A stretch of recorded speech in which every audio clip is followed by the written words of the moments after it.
ராஜேஸ்வரி, தமிழக சட்டப்பேரவை கூட்டத்தொடரானது தொடர்ந்து 36 நாட்கள் நடைபெற்று இன்றோடு தேதி குறிப்பிடப்படாமல் ஒத்திவைக்கப்பட்டிருப்பதாக அறிவிக்கப்பட்டிருக்கிறது. இது கடந்த மார்ச் 14ஆம் தேதி நிதிநிலை அறிக்கையோடு இந்த கூட்டத்தொடர் தொடங்கியது. அதன் பின்னர் மார்ச் 24ஆம் தேதி நிதிநிலை அறிக்கைக்கு பதிலுரை ஆற்றிய பின்னர் ஒவ்வொரு துறை சார்ந்த அந்த மானிய கோரிக்கைகள் மீதான உறுப்பினர்களின் விவாதம் மற்றும் அதற்கு அமைச்சர்களின் பதிலுரை என்று இந்த சட்டப்பேரவை கூட்டத்தொடர் பல்வேறு திருப்பங்கள், பரபரப்பு, காரசாரமான வாக்குவாதம், குற்றச்சாட்டு, வெளிநடப்பு, வெளியேற்றம், கருப்பு சட்டை, கருப்பு பேட்ஜ் அணிந்து கூட்டத்தொடரில் எதிர்கட்சிகள் பங்கேற்றது என பல்வேறு விதமான கலவையான நிகழ்வுகளோடு இந்த சட்டப்பேரவை கூட்டத்தொடர் நிறைவடைந்திருக்கிறது. கூட்டத்தொடர் தொடங்கிய போது யார் அந்த சார் என்று அதிமுக சட்டமன்ற உறுப்பினர்கள் ஒரு போராட்டத்தை முன்னெடுத்து பல நாட்களாக அந்த பிரச்சனையை பேரவையின் முக்கிய பிரச்சனையாக எழுப்பினர். அதை தொடர்ந்து பல்வேறு பிரச்சனைகளை பேரவையில் எழுப்பிய போதும் கடைசி நாளான இன்று பேரவையில் முக்கிய மசோதாக்கள் நிறைவேற்றப்பட்டன.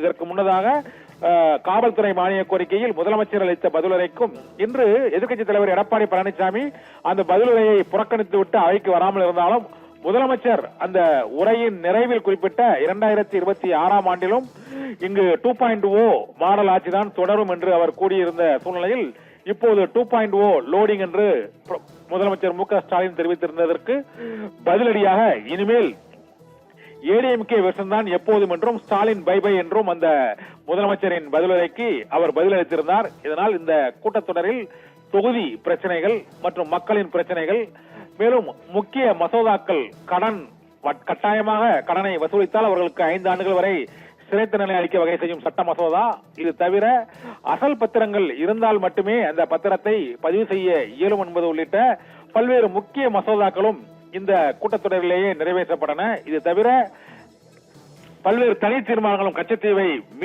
மீட்போம் மீட்க வேண்டும் என்பதற்கான தனி தீர்மானங்களும் பேரவையில் நிறைவேற்றப்பட்டு மத்திய அரசை வலியுறுத்தும் பல்வேறு தீர்மானங்களும் நிறைவேற்றப்பட்டன. இந்த கூட்டத்தொடரானது தற்போதைய திமுக அரசுக்கு இது கடைசி கூட்டத்தொடராகத்தான் கருத வேண்டும். ஏனென்றால் இது கடைசி பட்ஜெட் கூட்டத்தொடராக இந்த கூட்டத்தொடர் கருதப்படுகிறது. அடுத்த ஆண்டு மானிய கோரிக்கை புதிய அரசுதான் அதை நடத்தும். அதனால் இந்த மிகுந்த அரசியல் ரீதியாக முக்கியத்துவம் வாய்ந்த இந்த கூட்டத்தொடரில் தமிழகத்தின் பிரச்சனைகளை எதிரொலித்து எதிர்க்கட்சிகள் ஒரு அணியில் நின்று பாதி கூட்டம் வரை அதிமுக தனியாகவும் பாரதிய ஜனதா கட்சி தனியாகவும் இந்த கூட்டத்தொடரில் பிரச்சனைகளை முன்வைத்தன. கூட்டத்தொடர் நிறைவடைவதற்கு ஒரு வாரத்திற்கு முன்பாக அதிமுக பாஜக கூட்டணி நிறைவடைந்த நிலையில் இந்த கூட்டத்தொடரில் அதிமுகவும் பாஜகவும் ஒருங்கிணைந்து அரசை எதிர்கொண்டு பல்வேறு பிரச்சனைகளை முன்வைத்து பேசின, பதில் அளித்தனர். காரசாரமான வாக்குவாதங்கள், விவாதங்கள் நடைபெற்றன. கேள்வி நேரங்களில் தொகுதி கோரிக்கைகளுக்கு அமைச்சர்கள் பதில் அளித்தனர். பல்வேறு கோரிக்கைகள் தொடர்பாக பல்வேறு விவாதங்களும் நடைபெற்றன. இந்த ஒரு மாத கால கிட்டத்தட்ட 36 நாட்கள் நடைபெற்ற இந்த நிதிநிலை அறிக்கை மற்றும் மானிய கோரிக்கை மீதான விவாதங்கள் நிறைவுற்று இந்த கூட்டத்தொடர் நிறைவடைந்திருக்கிறது இன்றுடன். ராஜேஸ்வரி.